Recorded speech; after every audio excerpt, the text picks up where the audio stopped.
welcome back to the PoorMansChemist.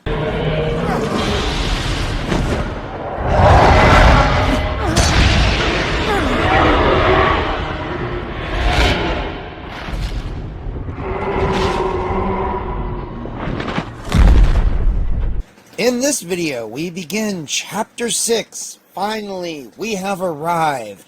We are going to start our discussions of organic chemical reactions and reaction mechanisms by learning about nucleophilic substitution reactions.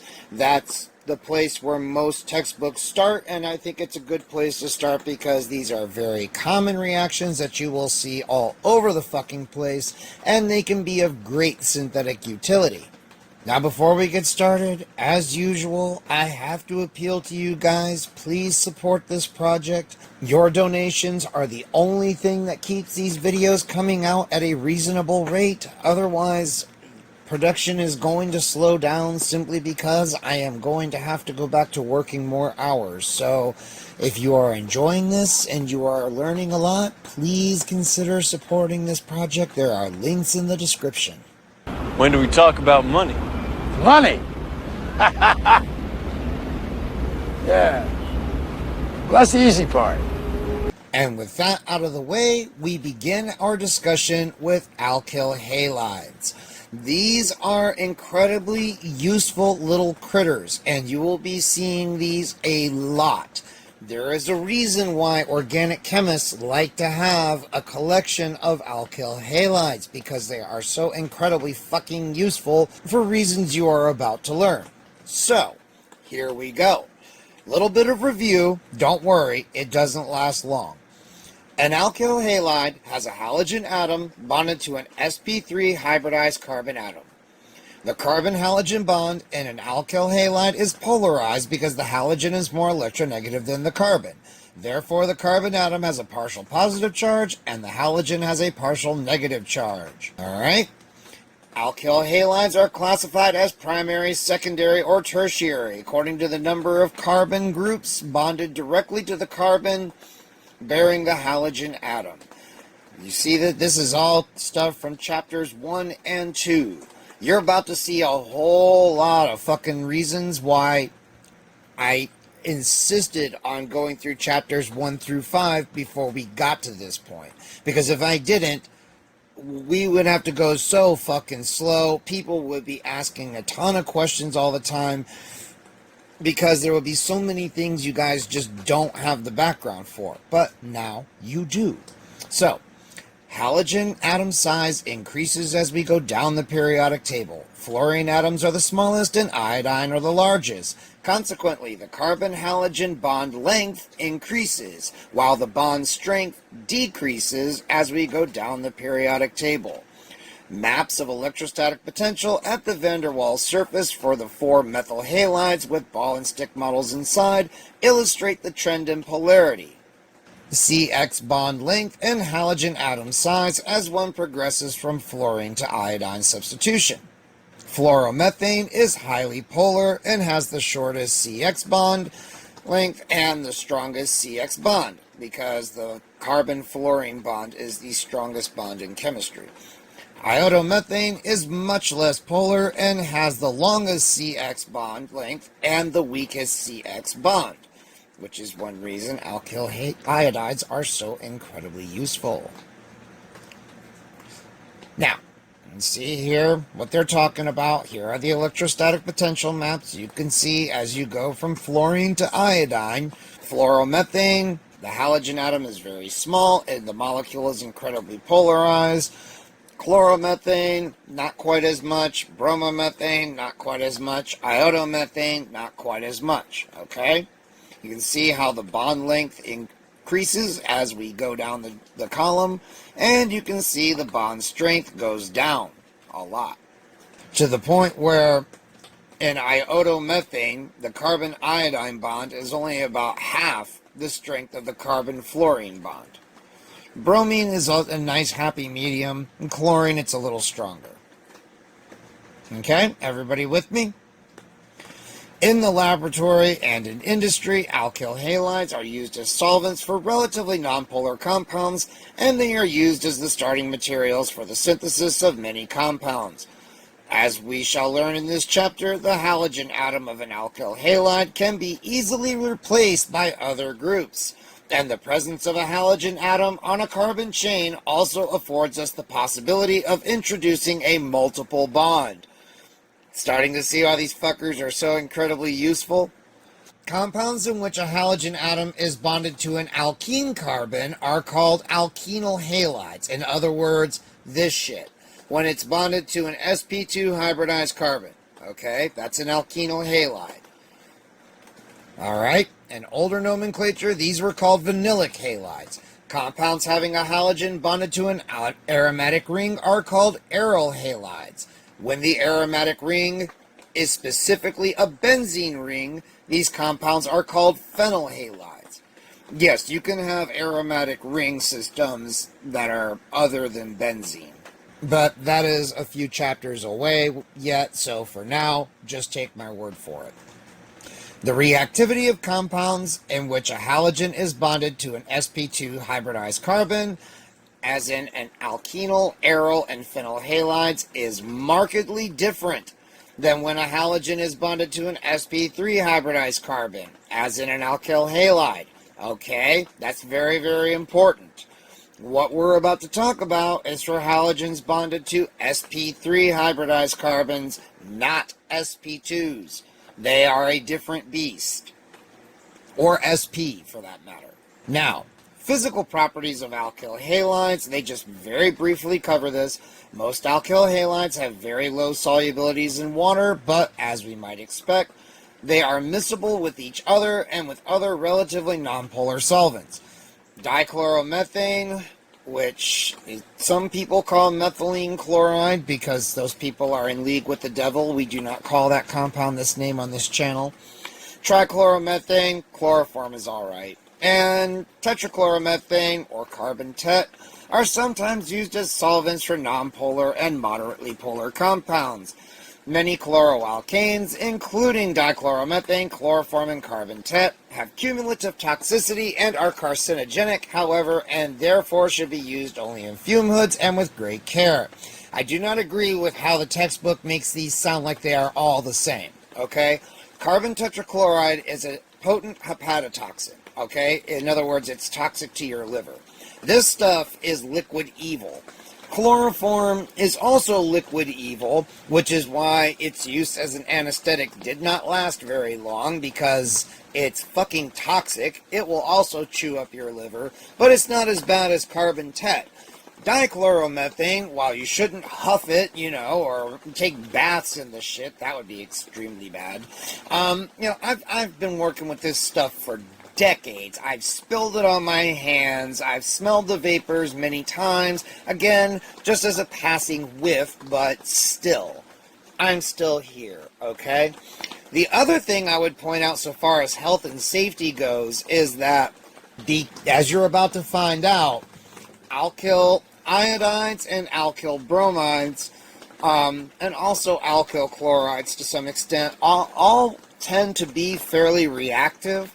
And alkyl iodides and alkyl bromides tend to make good alkylating reagents. Not always, of course, but a lot of times they are, meaning they are very carcinogenic, okay? So, unfortunately, the ones with the most synthetic utility are also the most dangerous, because of course they are.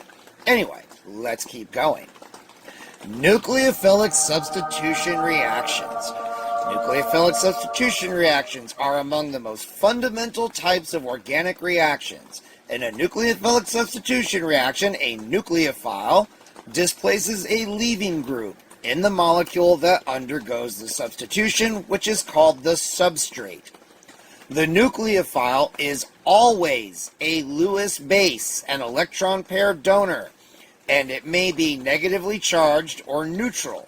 I mean, if it's neutral, it means it has a lone pair of electrons on it, somewhere. The leaving group is always a species that takes a pair of electrons with it when it departs. Often the substrate is an alkyl halide, and the leaving group is a halide anion. The following equations include a generic nucleophilic substitution reaction and some specific examples.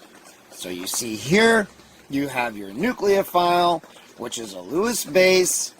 You have your substrate here, which is some group bonded to a leaving group, and the reaction happens, and now you've got the nucleophile bonded to this group, and the leaving group just left and gained the pair of electrons that was originally used to bond it to the substrate. Everybody see that? So, this comes in, this lone pair forms the new bond, this leaves, and it takes its bonding electrons with it. Alright, we come down here, they give you some examples of some nucleophilic substitution reactions. You can see they have great utility in doing functional group conversions and synthesizing molecules. And there's one in particular I wanted to point out, and it's this one, because this one looks like it's the Finkelstein reaction, and where you can convert alkyl chlorides or alkyl bromides into alkyl iodides, with some caveats. Now you may be asking yourself, well, why would you want to? Alkyl iodides tend to be more reactive in nucleophilic substitution reactions than alkyl chlorides. So you can greatly increase the effectiveness of your reagent just by doing this relatively simple reaction. Very cool, right? So, textbook says, in nucleophilic substitution reactions, the bond between the substrate carbon and the leaving group undergoes heterolytic bond cleavage. The unshared electron pair of the nucleophile forms a new bond to the carbon atom. A key question to address is, when does the nucleophile form a bond with the substrate, and when does the leaving group depart?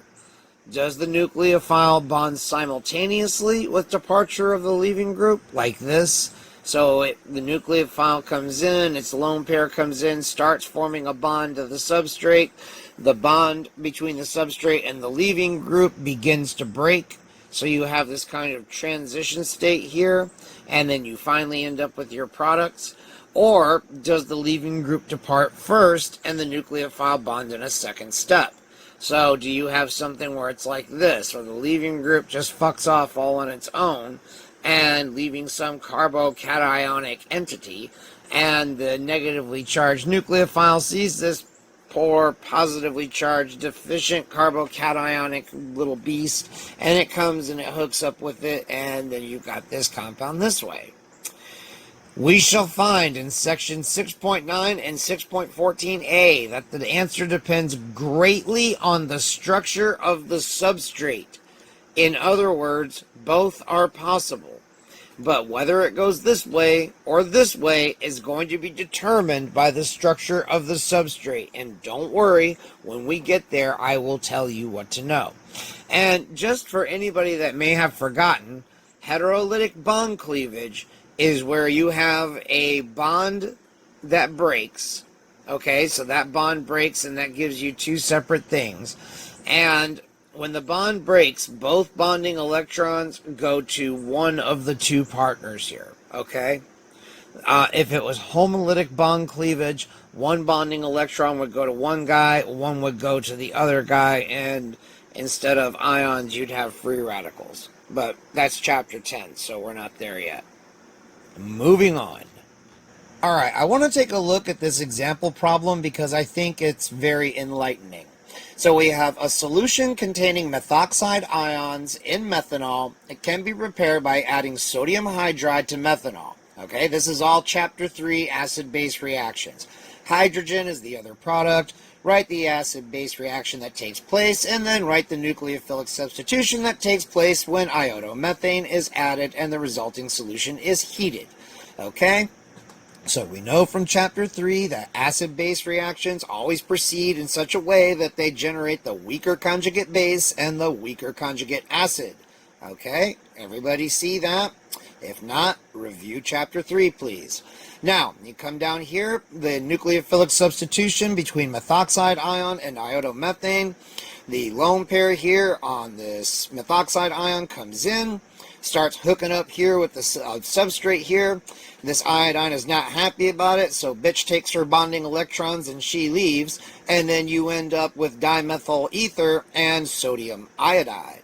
And I would point out that this also has gone from producing a stronger base to a weaker base. We start off with methoxide ion, which is a fairly strong base, and we end up with iodide ion, which is a very weak base. Neat, right? Chemical reactions will proceed in such a way that this weaker conjugate base and the weaker conjugate acid are produced. So, let's move on. Okay, nucleophiles. A nucleophile is a reagent that seeks a positive center. Any negative ion or uncharged molecule with an unshared electron pair is a potential nucleophile. When a nucleophile reacts with an alkyl halide, the carbon atom bearing the halogen atom is the positive center that attracts the nucleophile. This carbon carries a partial positive charge because the electronegative halogen pulls the electrons of the carbon-halogen bond in its direction. Everybody see that? Again, this is reviewing stuff that we've already talked about in past videos. The carbon has a partial positive charge, the halogen has a partial negative charge. Alright? Everybody see that? Cool. Okay, let us look at two examples. One in which the nucleophile is a negatively charged Lewis base, and one in which the nucleophile is a neutral Lewis base. Use of a negatively charged nucleophile, hydroxide in the following example, results in a neutral product, an alcohol in this case. Formation of the covalent bond between the negative nucleophile and the substrate neutralizes the formal charge of the nucleophile. Everybody see that? So you have this hydroxide ion that comes in here, it gets horny for this alkyl halide, that leaving group, the halogen atom says, fuck you, I'm out of here, and we end up with a neutral product. And once again, we've gone from a strong base to a weaker base. Okay, now, use of a neutral nucleophile, water in the following example, results initially in a positively charged product. The neutral nucleophile gains a formal positive charge through formation of the covalent bond with the substrate. A neutral product results only after a proton is removed from the atom with the formal positive charge in the initial product. So you can see here we have some alkyl halide. It is dissolved in water or mixed with water, and water molecule comes in, gets horny for this alkyl halide, hooks up with it, and we end up with this ion here, what's called an alkyl oxonium ion. And once again, our halogen leaving group just says, fuck off, I'm a halide ion now, and I don't need you, bitch. Now, this positively charged thing is going to be a strong acid because this does not want to be protonated.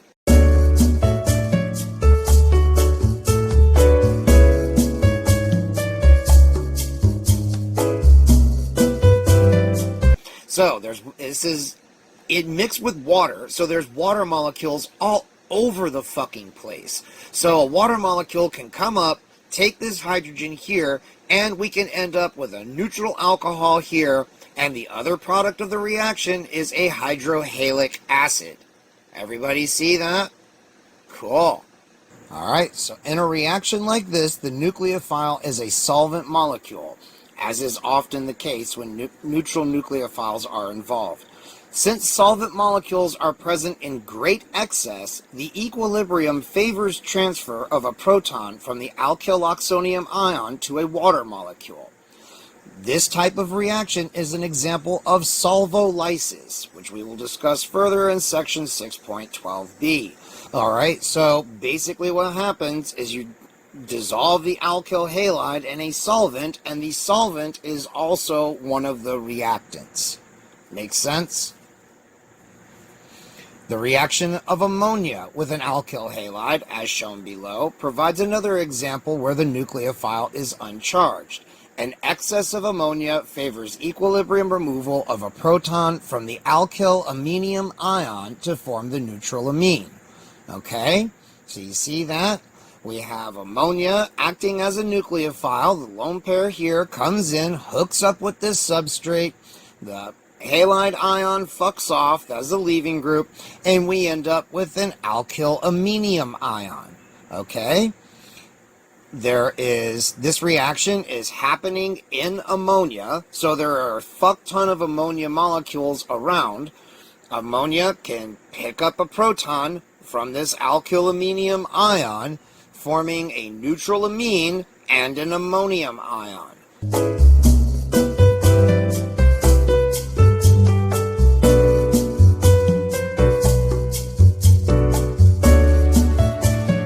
Okay, leaving groups. To act as a substrate in a nucleophilic substitution reaction, a molecule must have a good leaving group. A good leaving group is a substituent that can leave as a relatively stable, weakly basic molecule or ion. In the examples above, the leaving group has been a halogen. Halide anions are weak bases. They are the conjugate bases of the strong acids, like HCl, HBr, HI, and therefore halogens are good leaving groups. Some leaving groups depart as neutral molecules, such as a molecule of water or an alcohol. For this to be possible, the leaving group must have a formal positive charge while it is bonded to the substrate. When this group departs with the pair of electrons, the leaving group's formal charge goes to 0. The following is an example where the leaving group departs as a molecule of water. And you will notice here that this is a protonated alcohol. This is an alkyl oxonium ion. Okay? We have a molecule of methanol here, so it's probably the solvent. And it comes in here, reacts with this fucker, and kicks this shit off as a molecule of water. See that? As we shall see later, the positive charge on a leaving group, like that above, usually results from the protonation of the substrate by an acid. However, use of an acid to protonate the substrate and make a positively charged leaving group is feasible only when the nucleophile itself is not strongly basic and when the nucleophile is present in abundance, such as in solvolysis.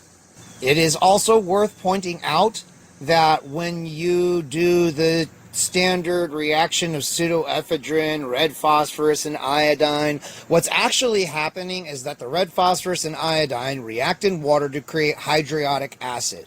The hydriodic acid protonates the hydroxyl group on the benzylic carbon, and then iodine reacts in a nucleophilic substitution reaction. The protonated alcohol leaves as a molecule of water, and you end up with 1-iodo and methylamphetamine.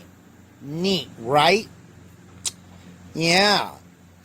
So, moving on, let us now begin to consider the mechanisms of nucleophilic substitution reactions. How does the nucleophile replace the leaving group? Does the reaction take place in one step, or is more than one step involved? If more than one step is involved, what kinds of intermediates are formed? Which steps are fast and which are slow? In order to answer these questions, we need to know something about the rates of chemical reactions. Get ready to burn, kiddies. Alright, kinetics of a nucleophilic substitution reaction, an SN2 reaction. Okay, very, very important reaction mechanism. Now, anybody that's taken general chemistry will already have had some exposure to kinetics on measuring reaction rates. If you don't have a background in chemistry, the textbook does a pretty good review, and it gets you to the point it needs you to get to fairly efficiently. It's very straightforward. We're going to go with that. Just know that there is a lot more to reaction kinetics than the little review that the textbook gives you here. If you are interested, and I would encourage you to be so, I would check out some other channels that cover general chemistry and maybe watch one or two videos that they have on reaction kinetics. Ben's Chem Videos is a good channel. I'm sure that dude has videos on chemical kinetics. And I just think that it would be good for you to have a better background in it than I can go into here, simply because we just don't have the time to really take a deep dive into this. But anyway, To understand how the rate of a reaction, kinetics, might be measured, let us consider an actual, in real life example. The reaction that takes place between chloromethane and hydroxide ion in aqueous solution. So you can see here, they've written the reaction conditions above the arrow here at 60 degrees C. The solvent is written under it. You see that kind of notation a lot. Although chloromethane is not highly soluble in water, it is soluble enough to carry out our kinetic study in an aqueous solution of sodium hydroxide. Because reaction rates are known to be temperature dependent, we carry out the reaction at a constant temperature. So how do we measure the rate of this reaction? The rate of the reaction can be determined experimentally by measuring the rate at which chloromethane or hydroxide ion disappears from the solution, or the rate at which methanol or chloride ion appears in the solution. See that? Okay, so we can look at it, see how fast the reactants are disappearing or how fast the products are forming. We can make any of these measurements by withdrawing a small sample from the reaction mixture soon after the reaction begins and analyzing for the concentrations of chloromethane, hydroxide, and methanol or chloride. We are interested in what are called initial rates, because as time passes, the concentrations of the reactants change, and so the rate will change. But if we talk about initial rates, we can make valid comparisons. Since we also know that the initial concentrations of reactants, because we measured them when we made up the solution, it will be easy to calculate the rate at which reactants are disappearing from the solution or the products are appearing in the solution. Okay, that makes sense. We know what the concentrations of the reactants are because we prepared them. We performed several such experiments, keeping the temperature the same but varying the initial concentrations of the reactants. The results that we might get are shown in table 6.2.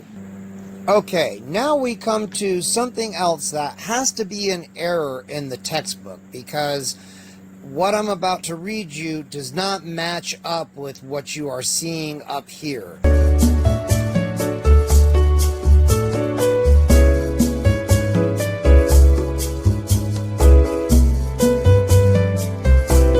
The text is correct, so go with this, okay? So it says, notice that in the experiments, the rate depends on the concentration of chloromethane and on the concentration of hydroxide ion. When we doubled the concentration of chloromethane in experiment 2, which they really did show correctly, the rate doubled. When we doubled the concentration of hydroxide in experiment 3, the rate doubled. Okay, so they're saying that the rate doubled when they increased this from 0.001 to 0.002, leaving hydroxide constant at 1, and it doubled when they increased this, well, they left this the same at 0.001, but increased the hydroxide to 2.0. In both cases, the reaction rate doubled, even though the table does not show you this and the text thinks that it does. When we doubled both concentrations in experiment 4, the rate increased by a factor of 4. Okay, again, you're going to have to take my word for it. We can express these results as a proportionality. So the rate is proportional to the concentration of chloromethane and the concentration of hydroxide. And remember, since these are in brackets, that is the molar concentration. And this proportionality can be expressed as an equation through the introduction of a proportionality constant, K, called the rate constant. Alright, so the rate equals K, which is the rate constant, multiplied by the molar concentration of chloromethane and the molar concentration of hydroxide. So for this reaction at this temperature, we find that K equals 4.9 times 10 to the negative fourth per liter per mole per second. Okay? And so that you actually can see here. So when you do the math, when you take the molar concentrations and you rearrange this to solve for K, no matter what concentrations you use, you get the same value for K. Now, what is the order of this reaction? This reaction is said to be second order overall. Okay, and they refer you down here to the footnote. In general, the overall order of a reaction is equal to the sum of the exponents A and B in the rate equation. The rate equals K times the molar concentration of A raised to the A power, and times B raised to the B power. And A is not the same. This capital A and this little a are different. They're just both A to show you that this exponent goes with this species here. If in some other reaction, for example, we found that the rate was equal to K times the molar concentration of A squared times the molar concentration of B, then we would say that the reaction is second order with respect to A, first order with respect to B, and third order overall. Okay, so if an SN2 reaction is second order overall, what does that tell us about these exponents? Little a and little b. They've got to be 1, right?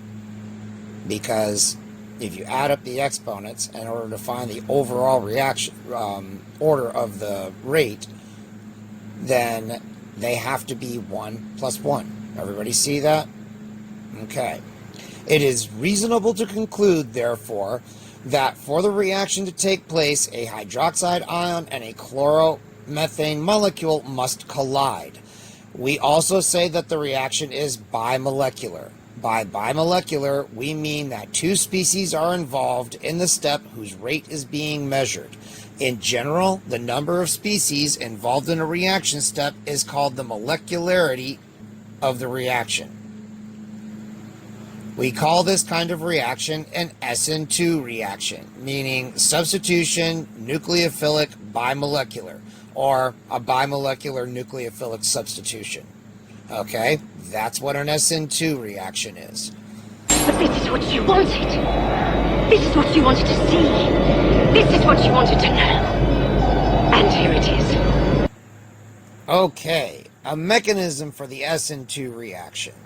So, the schematic representation of orbitals involved in an SN2 reaction, based on ideas proposed by Edward D. Hughes and Sir Christopher Ingold of Conn-Ingold Prelog, that's the same guy, in 1937, is outlined below. Okay, so you can see that the nucleophile comes up here and it interacts with the substrate on the side that is opposite where the leaving group is. Okay, this is called backside attack, as you will see when I read you the text below here. Okay, this is an antibonding orbital. There's nothing in it, but the orbital still exists, because remember, an orbital is just a region of space. Okay, now the nucleophile comes in, begins to interact with our substrate here. There is an inversion of stereochemistry at the substrate carbon, and the leaving group departs. Don't worry if that sounded confusing, because we're going to talk all about this now. According to this mechanism, the nucleophile approaches the carbon bearing the leaving group from the backside. That is, from the side directly opposite the leaving group. Okay, because the nucleophile wants to get some of that backside action. 2 snaps, a twist, and a kiss. The orbital that contains the electron pair of the nucleophile, its highest occupied molecular orbital, or HOMO, hey man, now you can see it ain't me, okay? It's the textbook. I ain't making this shit gay. It was gay to begin with. Begins to overlap with an empty orbital, the lowest unoccupied molecular orbital, or LUMO, of the carbon atom bearing the leaving group. So, this is the HOMO in the nucleophile, and this is the LUMO in the substrate, okay? The LUMO is an antibonding orbital. Everybody see that? As the reaction progresses, the bond between the nucleophile and the carbon atom strengthens, and the bond between the carbon atom and the leaving group weakens. As the nucleophile forms a bond and the leaving group departs, the substrate carbon undergoes inversion. Its tetrahedral bonding configuration is turned inside out. The formation of the bond between the nucleophile and the carbon atom provides most of the energy necessary to break the bond between the carbon atom and the leaving group. We can represent this mechanism with chloromethane and hydroxide ion as shown below. The SN2 reaction proceeds in a single step without any intermediates through an unstable arrangement of atoms called the transition state. And here we go, an SN2 reaction. So, you see, this is the backside of the substrate here, okay? This chloromethane shaking its booty in the air, all right? Its LUMO is just dangling out here in the breeze for everyone to see. Gets this hydroxide ion all worked up, okay? Its HOMO gets aroused. And then it comes in here, they get some of that booty action, and it forms the transition state. Oh, the mighty transition state, in which there is a partial bond between the nucleophile and the substrate and a partial bond between the nucleophile or the substrate and the leaving group. Okay, everybody see that? In a very, very short amount of time, this very unstable arrangement breaks down, the leaving group departs, the bond between the nucleophile and the substrate is fully formed, and the reaction is complete. All of this is taking place very smoothly. Everybody see that? I hope. Okay, and there's a footnote down here about the inversion of stereo configuration. Considerable evidence had appeared in the years prior to Hughes and Ingold's 1937 publication indicating that in reactions like this, an inversion of configuration of the carbon bearing the leaving group takes place. The first observations of such an inversion were made by the Latvian chemist Paul Walden in 1896, and such inversions are called Walden inversions in his honor. Okay, so this inversion of stereo configuration is called a Walden inversion. Everybody see that? Okay. The transition state is a fleeting arrangement of the atoms in which the nucleophile and the leaving group are both partially bonded to the carbon atom undergoing substitution. Because the transition state involves both the nucleophile and the substrate, this mechanism accounts for the second-order reaction kinetics that we observe. The SN2 reaction is said to be a concerted reaction because bond forming and bond breaking occur in concert, simultaneously through a single transition state. The transition state has an extremely brief existence. It lasts only as long as the time required for one molecular vibration, about 1/1,000,000th of a second. So that's about 1 picosecond. The structure and the energy of the transition state are highly important aspects of any chemical reaction.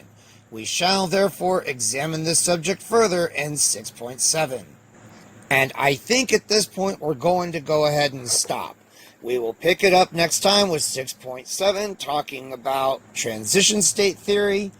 I know that we presented a lot of material in this video. I mean, now I hope you understand why I was so incredibly insistent on doing chapters 1 through 5 first.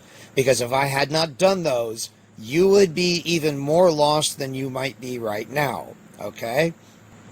Again, if the reaction kinetic stuff confuses you, please, for the love of God, go and watch a general chemistry tutorial about reaction kinetics and reaction rates, okay? I mean, you watch a video for 15-20 minutes and you'll understand what all of that shit means. It's really, you know, yes, I'm sorry. If you wish to master organic chemistry, you will have to do a little homework on the side. Okay, as I've said many times, and I hope that you can see this now, organic chemistry is not something that can be given away. You have to take it, meaning you have to do the hard work in order to wrap your mind around all of this stuff. There's only so much that I can do. Although, of course, ask questions if you have them. because I and all the other organic nerds in the comment section will be happy to answer them for you, okay? We are here for you. Nobody has to walk this road alone. So, if you like that video, give it a thumbs up, and if you didn't like it, well, welcome to the reality of organic synthesis. You wanted to know. Now you know. Subscribe, comment, share the video. Please donate a few bucks if you can, pretty please, with sugar on top. And until the next one, y'all, I will see you later.